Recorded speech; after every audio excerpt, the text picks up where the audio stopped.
بسم اللہ الرحمن الرحیم العلوم والفنون فی العصر الاموی۔ سب سے پہلی بات تو یہ ہے کہ جی ازدہرت حرکت الترجمہ فی العصر الاموی۔ بنو امیہ کے زمانہ میں جو سب سے مشہور کام ہوا، جب سے بڑا کام ہوا، وہ یہ کہ تراجم کی تحریک جو ہے وہ اپنے عروج پہ پہنچی۔ مختلف زبانوں سے جو ہے وہ عربی زبان کی طرف ٹرانسلیشن کا رجحان بہت زیادہ ہو گیا۔ نشأ علم الحدیث فی العصر الاموی، علم حدیث جو ہے وہ بھی عصر اموی میں ہوا۔ اسی طرح فقہ اللغہ اور علم المفردات، یہ اس کا زمانہ بھی عصر اموی کا زمانہ ہی بنتا ہے، یعنی ابتدا آگے اگرچہ کام زیادہ تو جا کے پھر اگلے زمانوں میں ہوا، نیکسٹ ہوا۔ اسی طریقے سے جو پہلی معجم عربی زبان کی جو پہلی ڈکشنری لکھی گئی، کتاب العین، خلیل فرائدی نے جو لکھی، وہ بھی جو ہے عصر اموی میں ہوئی۔ اسی طریقے سے آواز علم النحو جو ہیں وہ بھی عصر اموی میں تھے۔ ابو الاسود الدؤلی 69 ان کی وفات ہے۔ کتاب النیجان، یہ کتاب تھی کتاب النیجان، یہ طب، حکمت و فلسفے کے متعلق عبد الملک بن ہشام الحمیری کی، اور 218 ہجری میں وہ لکھی گئی، اور اس میں اس نے ابتدائی طبیبوں کا اور ابتدائی جو بڑے حکیم ہیں ان کا تذکرہ کیا ہے۔ مثلا اس میں اس نے بتایا ہے کہ اول من اشتغل بنقل علوم الطب والکیمیا عن مدرسہ اسکندریہ، سب سے پہلے جس نے علم الطب اور علم کیمسٹری، علم کیمیا کو مدرسہ اسکندریہ سے اپنے ہاں منتقل کیا تھا، وہ خالد بن یزید بن معاویہ، حضرت معاویہ کا پوتا۔ اسی طریقے سے خالد بن یزید نے کیمیا اور طب کے متعلق جو ہے وہ بہت سی چیزیں جو ہیں وہ مریانس الکاہن جو ہے اس سے سیکھی تھیں، اور حضرت معاویہ کا جو ذاتی طبیب و معالج تھا اس کا نام ابن اثال تھا۔ اسی طریقے سے جو حجاج بن یوسف کا جو طبیب تھا اس کا نام تھا، حجاج بن یوسف نے جو طبیب رکھا ہوا تھا، تو اس طبیب کا نام شاید یہاں سے پیج گڑبڑ ہو گیا ہے، اس طبیب کا نام تھا سیاذوق اس کا نام تھا۔ اور اول من المترجمین لکتب الطب والکیمیا من السریانیہ الی العربیہ، سب سے پہلا ٹرانسلیٹر جس نے یعنی طب اور کیمیا کی کتابوں کو سریانی زبان سے عربی میں منتقل کیا، ابن ماسرجوے یہودی ہے، ابن ماسرجوے یہودی۔ اور قائد و مؤسس لفرقہ معتزلہ، ایک فرقہ معتزلہ تھا جس کے بڑا چرچا ہوا امویوں کے زمانہ میں، تو اس کا جو قائد اور لیڈر ہے وہ واصل بن عطا ہے۔ تسرب الفکر الیونانی الی الفکر الاسلامی علی ید یوحنا الدمشقی، یوحنا دمشقی نے کیا کیا کہ فکر یونانی کو فکر اسلامی میں مزج کر دیا، یہ یوحنا دمشقی نے یہ کام کیا تھا، اس کے زمانہ میں یہ کام ہوا۔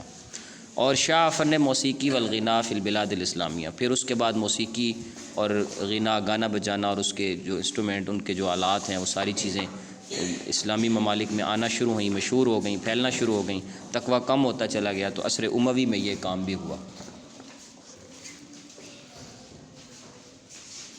اس کے بعد ہے جی کہ جو مرکز موسیقی تھا امویوں کے زمانہ میں، انہوں نے ظالموں نے مکہ مکرمہ کو بنایا۔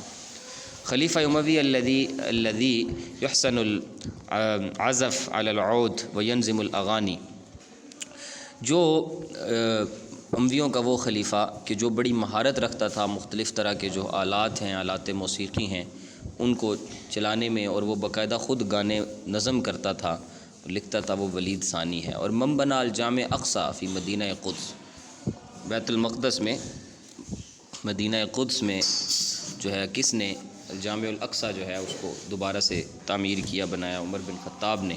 اور کس نے جامع اموی بدمشق بنائی، ولید بن عبد الملک نے۔ اور کس نے قصر خیر جو کہ تدمر کے مقام پہ اس کے قریب بنایا تھا، وہ ہشام بن عبد الملک نے بنایا۔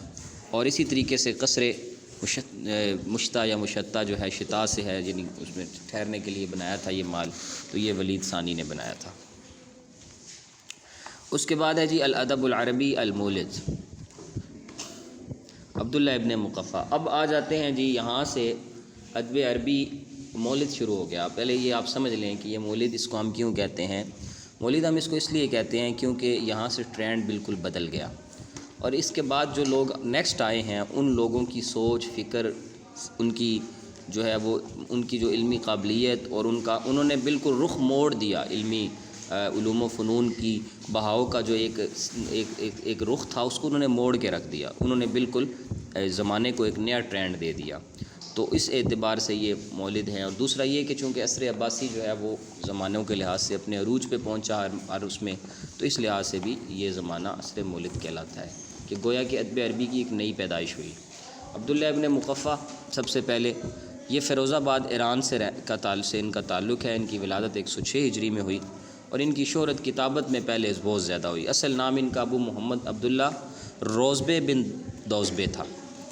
اور کہا جاتا ہے، اس میں اگرچہ اختلاف ہے، کہ اس نے اسلام قبول کیا عیسیٰ بن علی جو کہ اہواز کا گورنر تھا، اس کے ہاتھ پہ اس نے اسلام قبول کیا، لیکن بعض کہتے ہیں بعد میں یہ منکر ہو گیا، پھر یہ مرتد ہو گیا. اور ابن مقفع فارسی الاصل ہے، اور اس کی جو مشہور وجہ آفاق، جو اس کی وجہ شہرت بنی ہے، وہ لیلہ و دمنہ ہے. کہ لیلہ و دمنہ یہ ینطوی اعلیٰ حکایات و اقاصیص خرافیہ، جس میں بہت سی حکایات اور مختلف من گھڑت قصے بیان ہوئے ہیں. اور اسی طریقے سے اس کے علمی آثار میں ادب صغیر ہے. کتاب التاج جو کہ اس نے نوشروان جو کہ شاہ کسریٰ تھا اس کی سیرت لکھی، وہ اس طرح درہ ثمینہ کے نام سے مشہور ہوا. اسی طرح رسالۃ الصحابہ کے نام سے، اور اسی طریقے سے جو ہے ان کی جو شہرت ہوئی ہے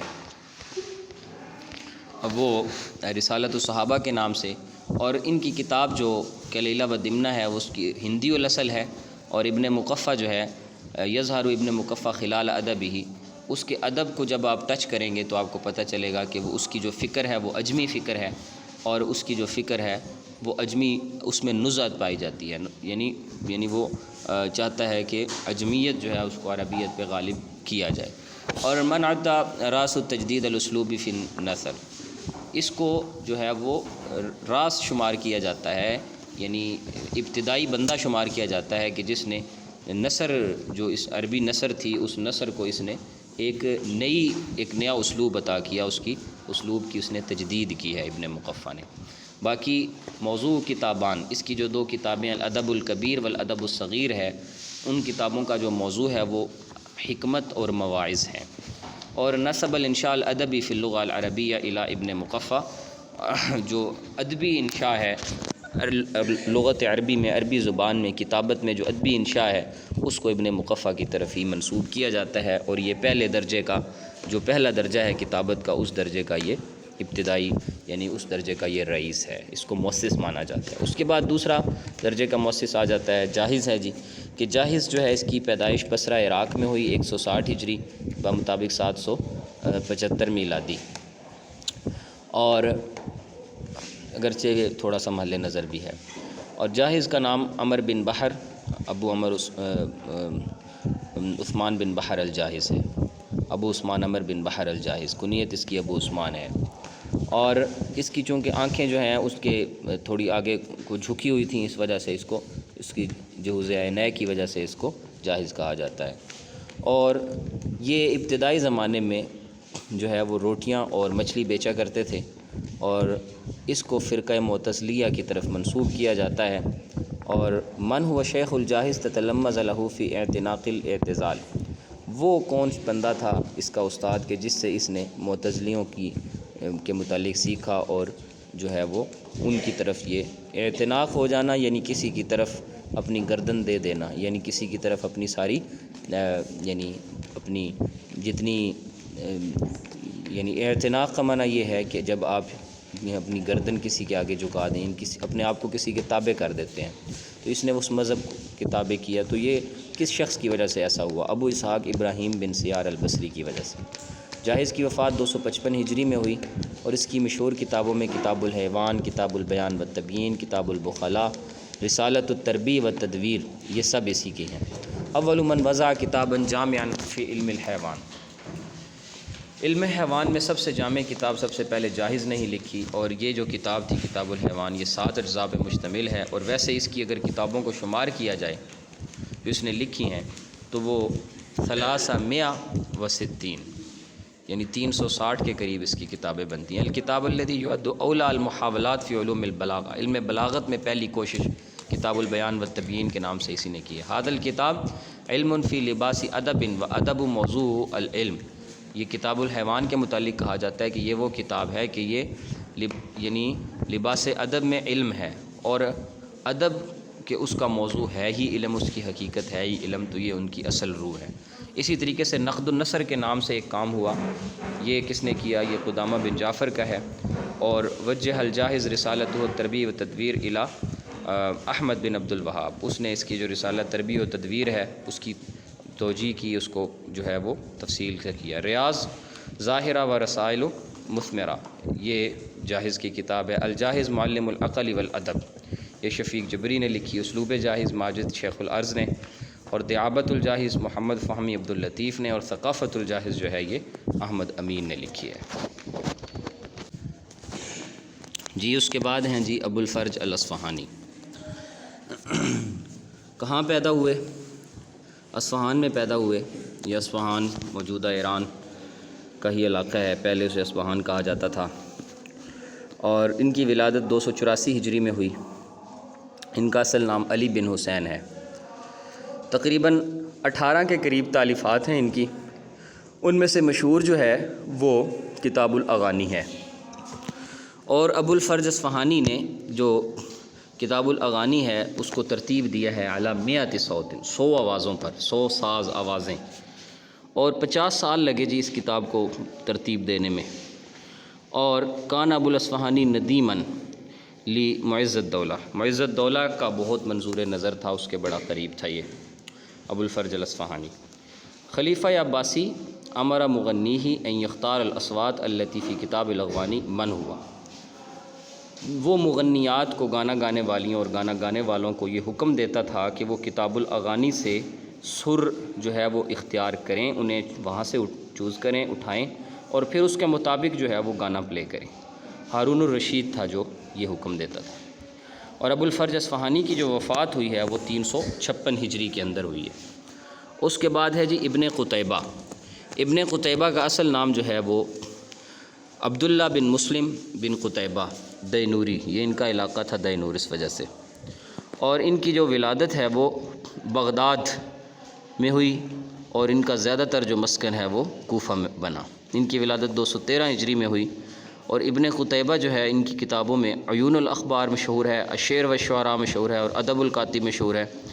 اور صنف ابن قتیبہ ادب الکاتب، یہ انہوں نے کس کے کہنے پہ اور کس کے اس پہ لکھی؟ یہ عبید اللہ بن یحییٰ جو کہ معتمد باللہ کا وزیر تھا، تو اس کو انہوں نے پیش کی تھی۔ ابن قتیبہ کی ویسے جو تالیفات ہیں تقریباً وہ 300 کے قریب ہیں، اور ابن قتیبہ دینوری کی وفات 285 ہجری میں ہوئی۔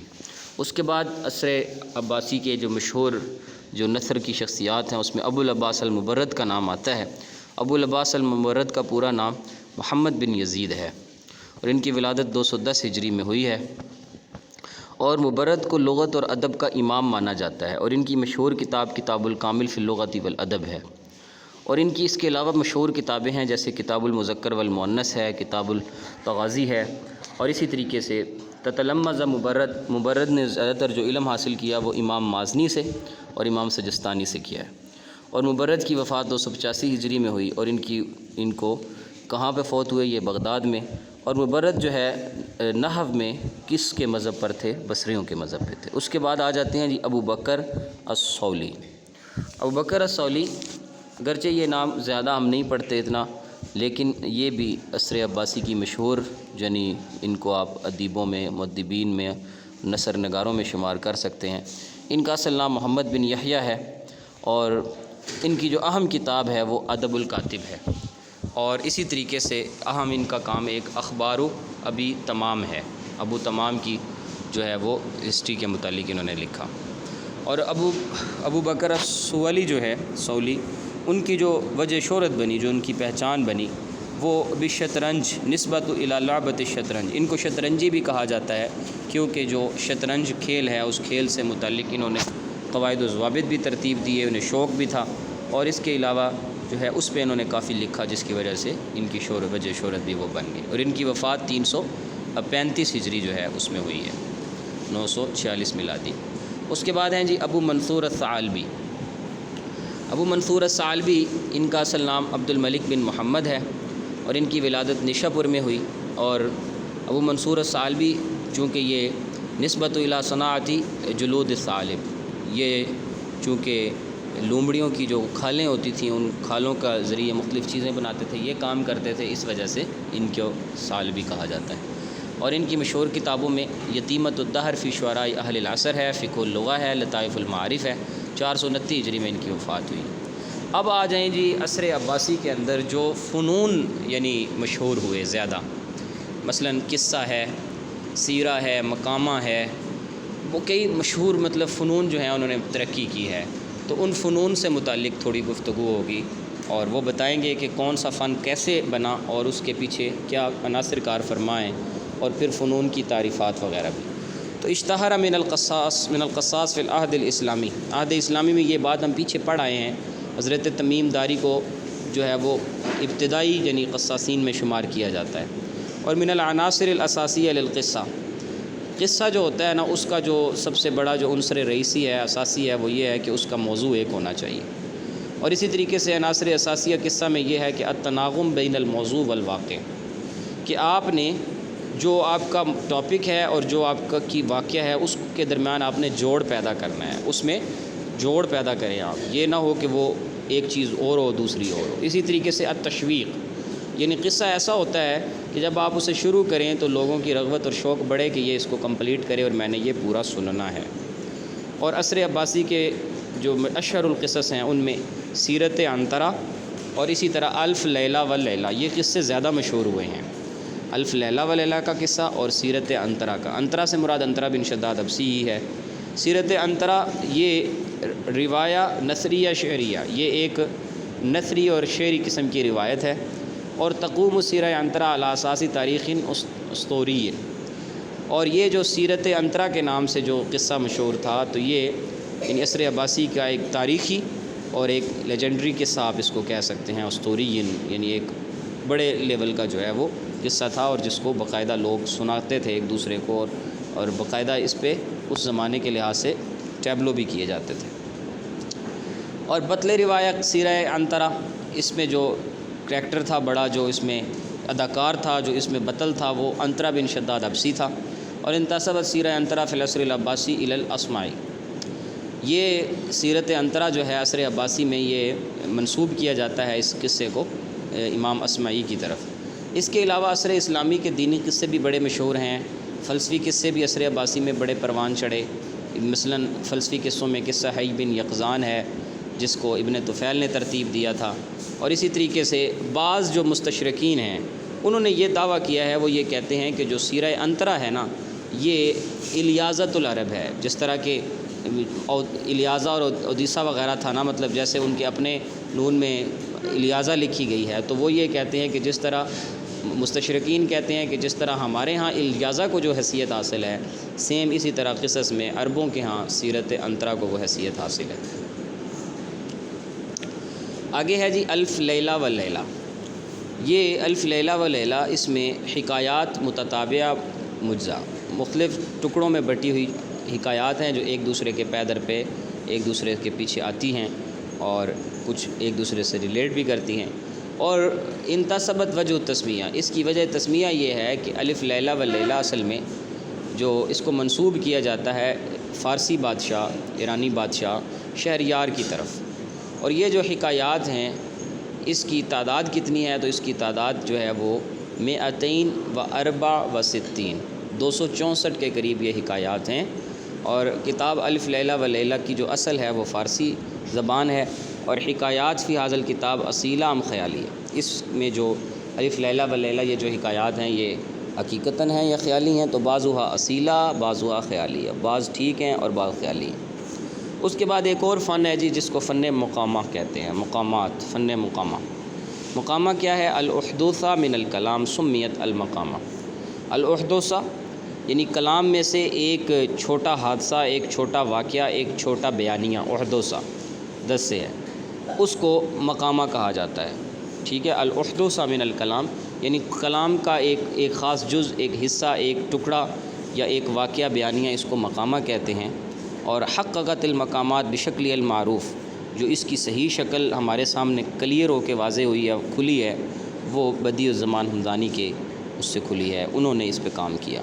اور المقدمہ البنائیہ فی المقامہ، اچھا مقامہ جو ہوتا ہے اس کے اندر جو اس کا مقدمہ بنائیہ ہے، یعنی جس پر وہ مقامہ کھڑا ہے وہ مفقود ہوتا ہے، یعنی اس کے اندر کوئی سبق آموز چیز نہیں ہوتی ہے مقامات میں، جیسے قصہ کہانی میں ہوتی ہے، ہم آخر میں اس کا جو ہے وہ نکالتے ہیں، اس کا نتیجہ نکالتے ہیں۔ اس میں جو اس کا مقامہ کے اندر جو مقدمہ بنائیہ ہوتا ہے وہ نہیں ہوتا۔ حل بنا المقامہ متفق ببناء القصہ، کیا جو مقامہ ہے اس کا جس طرح بنائے قصہ ہے تو اس کے موافق ہونا ضروری ہے؟ نہیں، یعنی پہلے عرض کیا کہ مقامہ جو ہے وہ آپ کا بس ایک، جیسے کہ آپ نے مقامات پڑھے ہوں گے، ابو زید سروجی ہے اور حارث بن حمام ہے، تو ان کے مقامات آپ پڑھیں تو وہاں کوئی سبق آموز چیز نہیں ہے، بس وہ مطلب مقامہ جو ہوتا ہے وہ ایک خاص نوعیت کا ایسا ہوتا ہے۔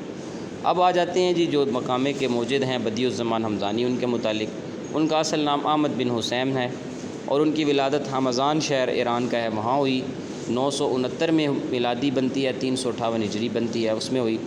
جرت معرکہ ادبیہ، ان کے درمیان ادبی معارک رہے بدیع الزمان حمدانی اور شیخ الکتاب، اس زمانے کے جو شیخ الکتاب تھے ابو بکر الخوارزمی، ان کے درمیان، اور بدیع الزمان حمدانی کی وفات جو ہے 395 ہجری 1007 میلادی میں ہوئی ہے۔ اور ان کے جو مقامات ہیں، عدد و مقامات بدیع الزمان کے جو مقامات ہیں ان کی جو تعداد بنتی ہے وہ 52 و 52 مقامات بنتے ہیں۔ اور اسم الراویہ فی مقامات بدیع الزمان حمدانی میں جو راوی ہے، جو مقامہ لاتا ہے، جو مقامے کا جو اس میں بنایا ہے، راوی جو اس کا ہے وہ عیسیٰ بن ہشام ہے، اور جو کریکٹر ہے یعنی جو اس میں ہیرو ہے، جس کو ہیرو بنا کے پیش کیا جاتا ہے، وہ ابو الفتح الاسکندری ہے، اس کو بنا کے پیش کیا جاتا ہے۔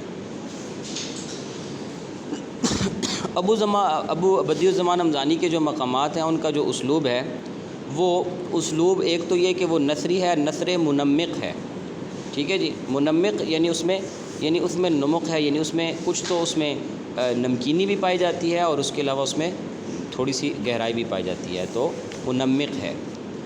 اور ذکر الحمدانی انواع اللصوص و تلصص فی المقامہ الرصافیہ، ان کا ایک مقامہ ہے مقامہ رصافیہ، اس رصافیہ مقامے میں انہوں نے جو چور اور چوری کرنے کا جو ہے اس کے جو انواع جو ہیں وہ انہوں نے بیان کیے ہیں۔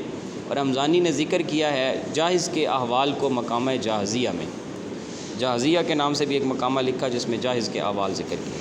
مقامات میں جو دوسرا بڑا نام ہے وہ حریری کا ہے، ان کا اصل نام ابو محمد قاسم بن علی ہے اور ان کی ولادت مشان نامی بستی جو کہ بصرہ کے قریب تھی وہاں پہ پیدا ہوئے، 446 ہجری میں پیدا ہوئے، اور ان کی اہم آثار میں درۃ الغواص فی اوہام الخواص ہے۔ اور وضع الحریری مقامات کس کے کہنے پر؟ خلیفہ مستظہر باللہ کے کہنے پہ انہوں نے مقامات لکھے، 516 ہجری میں ان کی وفات ہوئی۔ املا الحریری 50 مقامہ، اس نے کتنے مقامے لکھے جی؟ حریری نے 50 لکھے، اس نے 52 لکھے تھے، اس نے پھر 50 لکھے۔ اس کے بعد جو تیسری شخصیت ہیں جن کا تعلق مقامات سے نہیں ہے لیکن کتابت سے ہے، ابن العمید۔ ابن العمید جو ہے اس کا اصل نام ابو الفضل محمد بن حسین ہے اور اس کی جو ولادت ہے وہ قم جو کہ ایران فارس کا شہر ہے وہاں پہ ہوئی۔ اور ابن العمید جو ہے رسائل علی اسلوب، اس کے جو رسائل کا اسلوب تھا وہ ارستقراطی اتنابی تھا، ٹھیک ہے جی، اس میں پھیلاؤ بہت زیادہ تھا، اور اس کی وفات جو ہے وہ 360 ہجری میں ہوئی۔ اس کے بعد آ جاتے ہیں قاضی الفاضل، یہ بھی جو مطلب کہ کتابت کے چوتھے درجے کے مؤسس ہیں، رئیس ہیں، القاضی الفاضل عبد الرحیم البیسانی ان کا اصل نام ہے جی، اور ان کی جو ولادت ہے وہ اسکلان، یہ فلسطین کے اضلاع میں سے ایک ضلع ہے وہاں ہوئی ہے، اور ان کی ولادت 558 ہجری میں ہوئی۔ اور کان القاضی فاضل، قاضی فاضل جو تھے یہ صلاح الدین ایوبی کے وزیر تھے اور ان کی وفات جو ہے وہ 637 ہجری میں ہوئی۔ اس کے بعد ایک اور چیز جو ہے جس کا آغاز جو ہے وہ عصر عباسی میں ہوا تھا، ایک ڈیفرنٹ چیز ہے جی، اور وہ چیز ہے النقد الادبی، نقد ادبی۔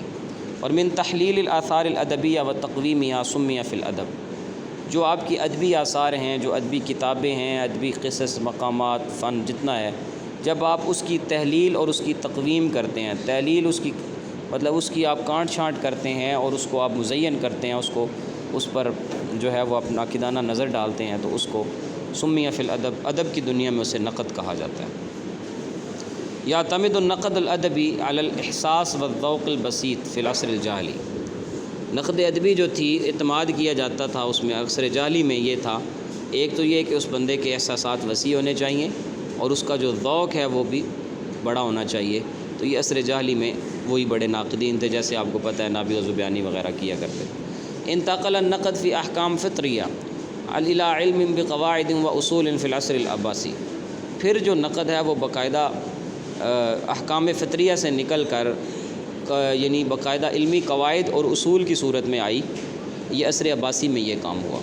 اور نقد جو ہے عصر اسلامی میں زیادہ تر جو پھیلی ہے وہ حجاز، شام اور عراق میں ہے. نقد ادبی کے کئی مدارس ہیں، اس میں مدرسۃ اللغویین ہے، لغوی لحاظ سے نقد ہوتی ہے. متکلمین ہے، عقائد کی دنیا میں نقد ہے. فلاسفہ ہے، فلسفیات کے لحاظ سے.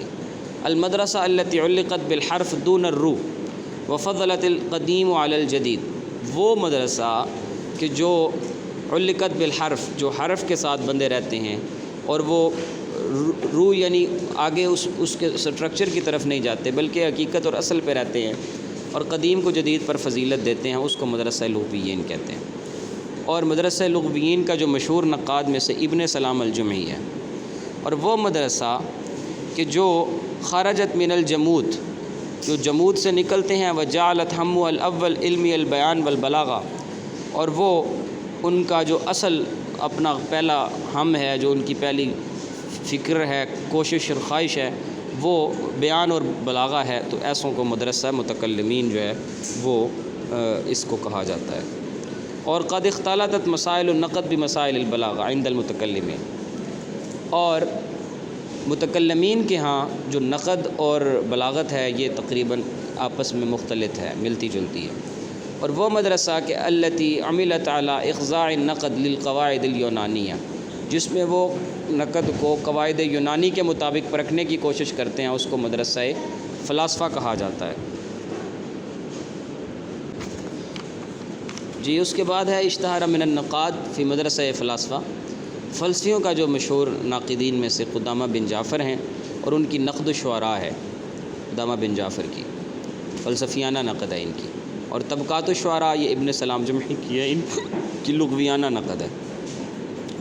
انتصر الصولی، ابو بکر الصولی، انہوں نے اپنی کتاب میں اخبار و ابی تمام جو ہے اس میں لغوی جو مدرسۃ اللغویین ہے جو نثر والوں کا، ان کی جو ہے وہ ہیلپ کی ہے. اور انتصر العامدی، امام عامدی جو ہیں انہوں نے اپنی کتاب الموازنہ، اس میں متکلمین کا جو طبقہ ہے ان کو سپورٹ کیا ہے. نقد کے معاملہ میں نقد کے لحاظ سے انہوں نے متکلمین کو جو ہے وہ سپورٹ کیا ہے اپنی کتاب میں امام عامدی نے. اس کے بعد آ جاتے ہیں جی آگے ابن الاثیر، الکاتب کے نام سے مشہور ہوئے. ان کا پورا نام نصر اللہ بن محمد الشیبانی ہے. اور یہ جزیرہ ابن عمر جو کہ موصل عراق میں ہے وہاں پر ان کی پیدائش ہوتی ہے. اور ان کی پیدائش 558 ہجری میں ہوئی اور ان کی جو وفات ہے وہ 637 ہجری بمطابق 1239 میلادی میں ہوئی. اور ابن الاثیر کی کتابوں میں مشہور کتاب المثل السائر فی ادب الکاتب والشاعر، اور اس کا موضوع نقد اور بلاغت ہے. اس کتاب کا موضوع نقد اور بلاغت ہے. المثل السائر یشتمل علی مقدمہ و مقالتین، ایک مقدمہ ہے اور 2 مقالے ہیں.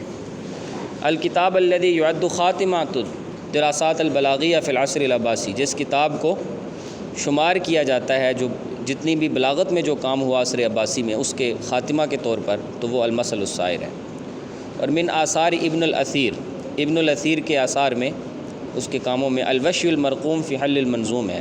اور اس طرح کفایت الطالب فی نقد کلام الشاعر والکاتب. اس کے بعد ایک اور فن ہے جی جس فن کو التاریخ والجغرافیہ کہا جاتا ہے، اور یہ فن بھی عصر عباسی کا فن ہے.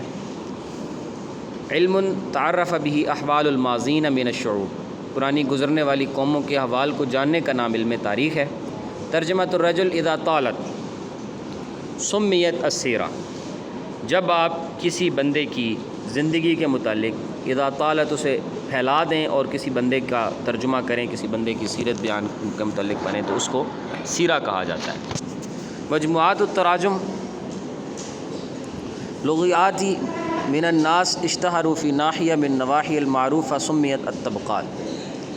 تراجم کے جو مجموعات ہیں جو وہ مختلف اعتبارات سے ان کی مختلف نوعیتیں ہیں اور شہرتیں ہیں، تو اس وجہ سے ان کو الطبقات کے نام سے یاد کیا جاتا ہے۔ اس کے بعد ہے جی کہ حاجی خلیفہ یہ ایک بہت بڑے یعنی مورخ ہوئے ہیں، اور ان کی کتاب ہے کشف الظنون۔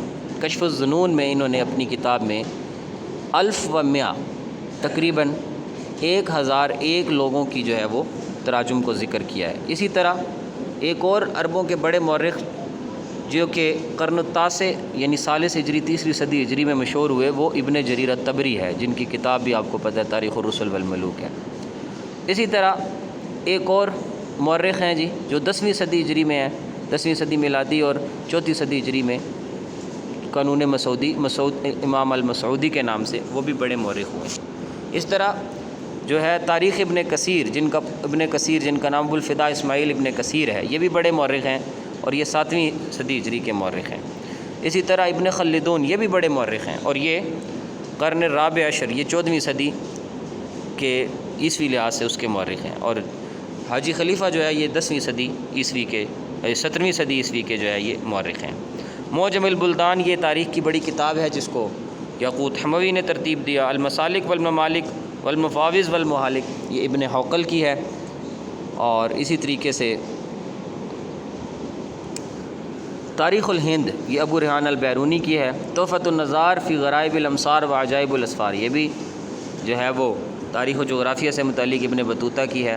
نزہۃ المشتاق فی اختراق الافاق یہ سب کتابیں آپ نے کی ہیں امام ادریسی کی، یہ بھی جو ہے وہ جغرافیہ سے متعلق ہے۔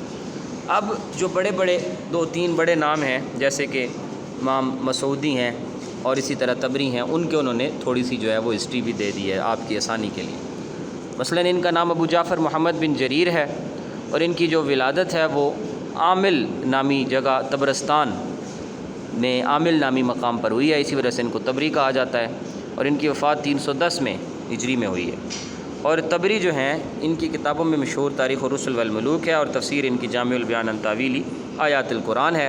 باقی یہ کہ طبری پر الحاد کا الزام بھی لگایا جاتا ہے، بعض لوگ کہتے ہیں کہ یہ متہم بالالحاد ہیں۔ مسعودی کون تھے؟ علی بن حسین ان کا نام ہے، اور مسلکاً یہ شافعی المسلک تھے، شافعی مذہب تھا ان کا، اور ان کی ولادت بغداد میں 283 ہجری میں ہوتی ہے، اور وفات ان کی 340 ہجری قاہرہ میں ہوئی جا کے۔ اور ان کے مشہور کاموں میں اخبار الزمان ومن ابادہ الحدثان، جو زمانے کی بڑی خبریں اور جو حادثات ہوئے ان تمام کو اس میں بیان کیا۔ اور اسی طرح تنبیہ والاشراف، ذخائر العلوم وما کان فی سالف الدہور، مروج الذہب و معادن الجوہر۔ اسی طرح من هو المعروف بلقب ہیرودوتس، عربوں کا جو ہیرودوتس ہے علماء کے ہاں وہ کون ہے؟ تو وہ مسعودی ہے۔ ہیرودوتس بہت بڑا مورخ تھا، تو لہٰذا مسعودی کو جو ہے اس کے قائم مقام شمار کیا جاتا ہے۔ تو یہاں تک یہ ایک موضوع مکمل ہو گیا ہے۔ اگلا موضوع ہے الشعر العباسی، انشاءاللہ اس کو ہم نیکسٹ اس کو دیکھتے ہیں۔